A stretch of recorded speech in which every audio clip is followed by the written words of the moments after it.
উপনীত হয়েছি যখন স্বৈরাচারের পতনের পর প্রায় ২.৫ মাস হলো অন্তর্বর্তীকালীন সরকার রাষ্ট্র ক্ষমতাতে রয়েছেন। ৫ই আগস্ট স্বৈরাচার শেখ হাসিনার পতন ঘটেছে। একদিনে এই আন্দোলনের সমাপ্তি ঘটে নাই। দীর্ঘ ১৬-১৭ বছর যাবৎ আন্দোলনের ধারাবাহিকতায় এই হাসিনার পতন হয়েছে। মানুষ ভোটের অধিকার পায়নি বলে ভাতের অধিকার, বাজার মূল্যের নিয়ন্ত্রণ সহ জীবন ধারণের জন্য যেই ব্যবস্থা বাংলাদেশে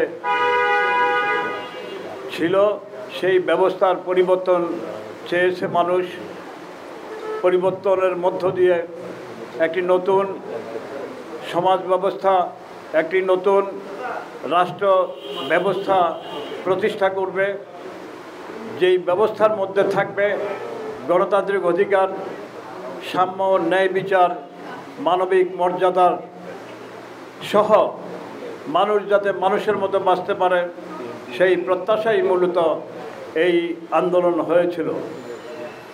জীবন দিয়েছে সাইদ সহ অনেকে গণকবরও হয়েছে, আপনারা জানেন, আমরাও শুনেছি। এই যারা আত্মাহুতি দিয়েছে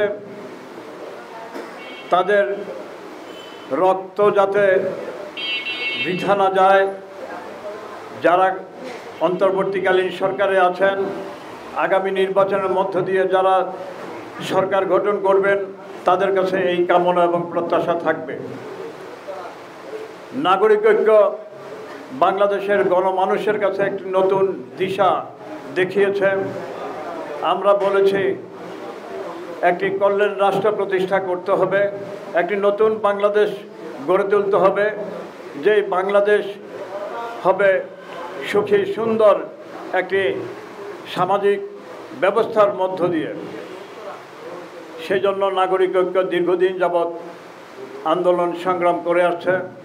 নাগরিক ঐক্যের যিনি সভাপতি তিনি এই স্বৈরাচারের বিরুদ্ধে আন্দোলন করতে গিয়ে ২২ মাস কারাবরণ করেছেন, কারাগারে ছিলেন।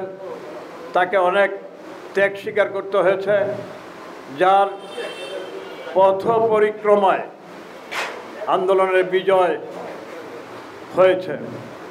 আমি আমার কথা বাড়াবো না, কারণ মান্না ভাইয়ের কাছ থেকে আপনারা